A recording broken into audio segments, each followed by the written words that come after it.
Good evening, everybody. Good Shabbat. Um, name is Joe Hollander, as Rabbi said. Years and years ago, we came from Ukraine.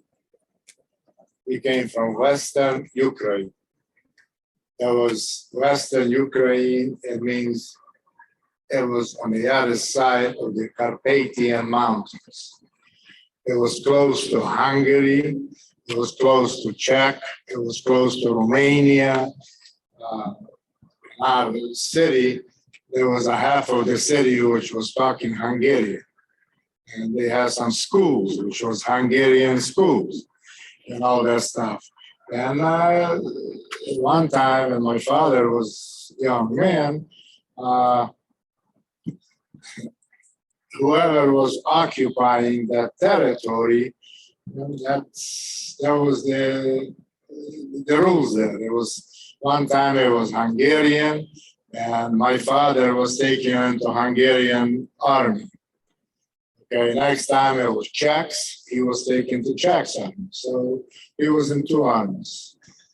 Then comes the Second World War. Everybody, all the Jews went to the camp. And whoever came, whoever don't.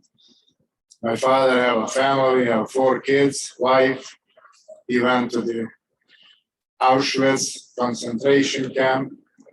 He came back by himself.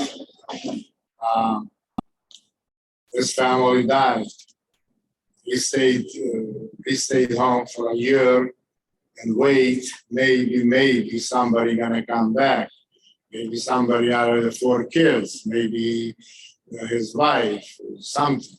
But nothing happened. Nothing happened, and when my father got married to my mother. So after the war, the Ukraine became one of the Russian republics. So it was Russia had 15 republics. Ukraine was one of them.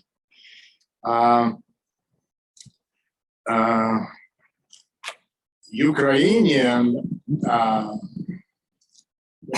people wasn't, how should I say that, really respecting the Jews too much. Okay. It's too many of them was anti-Semitic, and it was just going the way it was going, but religion wasn't permitted. Okay, so anyway, but it wasn't exactly like it's only the Jewish religion is not permitted. No religion was permitted in Russia. Okay. But the Jews are the Jews. They always find a way to keep the religion. So they always find a little group of people, and they get together, and they have 10 people, and they have the minyan and this and that. Okay, we don't have it in our village because it was only one family who came back from the war. My father, and then he married, and then it was me, and that was it. So, say for the high holidays, for the Yom Kippur, for the Rosh Hashanah, about 7 kilometers away from us, there was another village, and there was about 15 families. So, minyan was no problem there. So anyway, we would walk those 7 kilometers and stay for minyan. When minyan was over, we would walk home. My father, let him rest in peace, he was very religious man. Okay, he was a rabbi. So he wasn't really a rabbi in the papers, but he knows really a lot. So, it was kind of difficult to learn because if somebody would say something, then Who knows? The Russians or came over, the soldiers, the police, I don't know who would take the person to jail. My father-in-law was like a yeshiva bucher. After the war, he was trying to help the young boys, preparing them for the bar mitzvah. And one kid came to school next morning and was kind of sleepy, young boy. So the teacher asked him, "Hey, what happened to you? Why are you sleeping?" You know, I went to so and so, and he was teaching me this and that. And he said, "What are you talking about?" He said, "Well, I'm preparing me for the bar mitzvah." What is bar mitzvah? One thing with the other. Okay, so they call him, my father-in-law, they call him to the police department, and they told him that this thing has to stop. You know, and we just letting you slide just because it was a small city. They were where they live, and he said, "We know you very well, so we just gonna warn you. But you're gonna do it again, you're gonna be in trouble." So he did. He stopped doing it. So the religion wasn't really on top. Okay, and this is how it was going. You know, more and more and more. What I'm talking about, that was like maybe in '60s. Okay, and then later, it was just the people just don't want to do it. That's it. They really, technically, the older people died, and there was nobody to do that anymore. Prepare or get ready the younger generation, and the Judaism was just wasn't progressive. You know, there was a big city like Odessa, if you guys heard about it. You know, that was a Ukrainian city. You know, it was in Ukraine by the Black Sea. But the thing of the matter is, there was so many Jews there at one time. You know, everybody had, even if they don't talk Jewish, but they have the Jewish accent. You know, they were talking with that was with all the Jewish accent. So anyway, but like I said, the Judaism wasn't really the priority and everything. And then in the beginning of the 70s, and another thing, Russia and Ukraine, they were like brothers. Okay, they were going from one place to the other and going to schools and marrying, getting married, this, that, brothers and sisters, you know. So all kind of those things. And then in '70s, there was a chance, or how should I put it? There was a chance to leave Ukraine, to go to Israel, to go to America, to go somewhere, you know. And I'm not saying that not a lot of people decided they want to go, but a lot of people, I mean Jewish people, a lot of Jewish people were so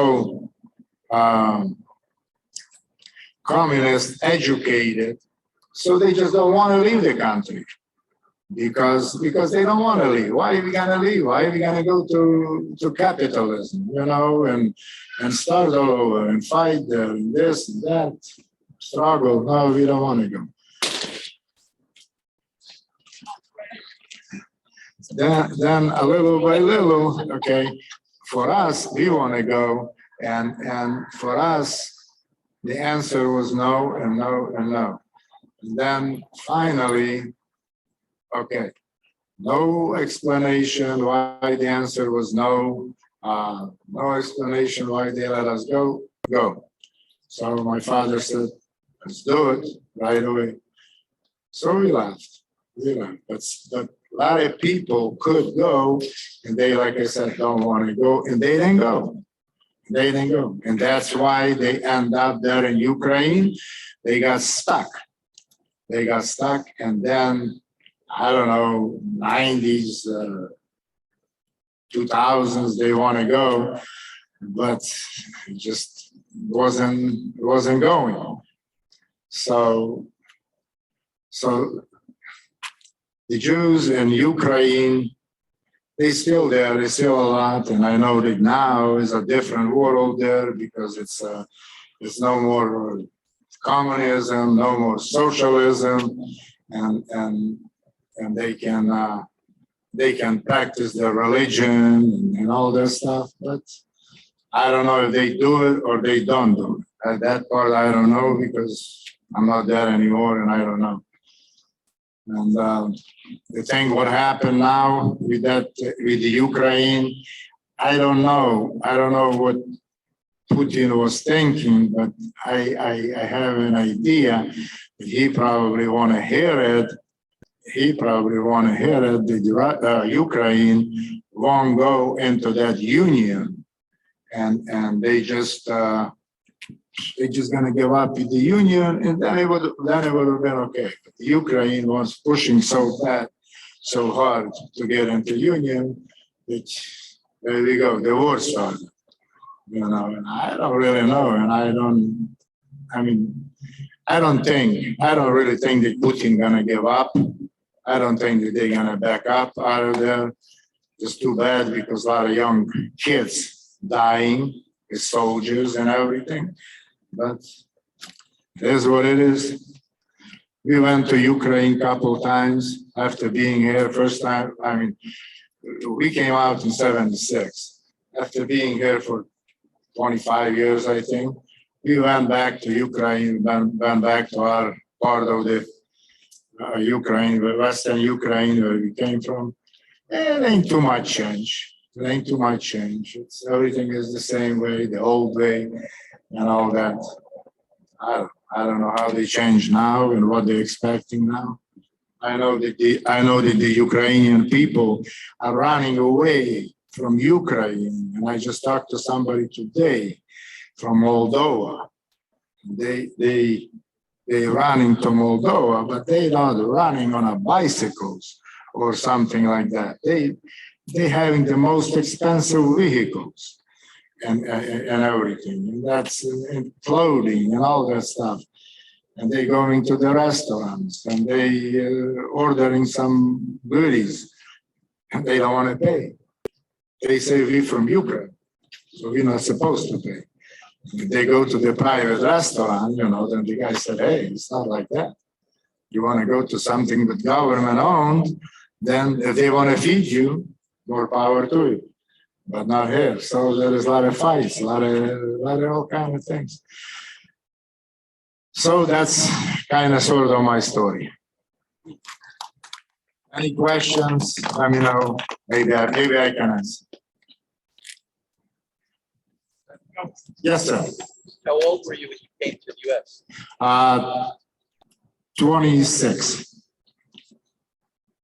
26. We'll tell you another little story, okay? My mother, when the Germans were coming, her city was a Hungarian city, okay? And like I said, it became Ukrainian after the war. So it was a Hungarian city. So and she was married the first time. Her husband and I don't know, a few more couples, they decided to run away because the Germans are coming and they taking the Jews into concentration. So they hired somebody, and that somebody supposed to take him to the Russian border because Russia, they were told, Russia is very rich. They have milk in the rivers and this and that, very rich. So, okay. So they paid the guy, gave him so much, everybody, and he took him to the border, and then he said, okay, 5 minutes and you are on Russian territory, do whatever you want. So they went, and soon as they crossed the border, the Russian soldiers, who are you? Where are you going? What are you doing here? You know, so of course they take him to court and they say that they are spies. So they throw him in jail, in hard labor jail. They give him 3 years hard labor. And she was in that jail. And then 3 years later, the war started. It was beginning of 40s. The war started. And war was another 4 years, so she was in jail for another 4 years. So she was in hard labor jail for 7 years. Then when they let her out to be only in that city where the jail was. They gave her a little book. She had to go in to the police once a day or so and sign in. So she did that, but it just wasn't her city. So finally she finds some little connection. She ran away from it. Came home to her city, and the police came, and how do you came, and this and that. She said, I don't want to go back. I want to live here. You want me? I go register every half an hour, but I'm not going back. So they said, okay. So she stayed there, and then they got married with my father. And of course, I was born. But the way me and my father, we were thinking about it, what could happen, and what could happen that she was in jail for 7 years, and it was a hard labor jail. And Russia, Soviet Union, they don't want her to go out because she's going to come to America and do that whatever propaganda. Say it, I was in Russian jail and how bad it was, and not a concentration camp, and many people were dying there. Somehow she made it. So that was our problem. They don't let us go, and they don't let us go. And like I said, the explanation was no. You don't allow. And then when my mother died, my mother had a stomach problem. They opened her up. They did surgery, wanted to do surgery, but she had cancer. And it was all over her stomach. So they didn't do it. They just closed her up. She lived another, I think, 10 days or 12 days, and she died. So I got married, and we tried again to come out, and there was no problem. You want to go? Go. So that's what we think that her mother was. They don't want her to come out. Okay, so I think I say a little more than I should, huh? Oh yeah. Thank you.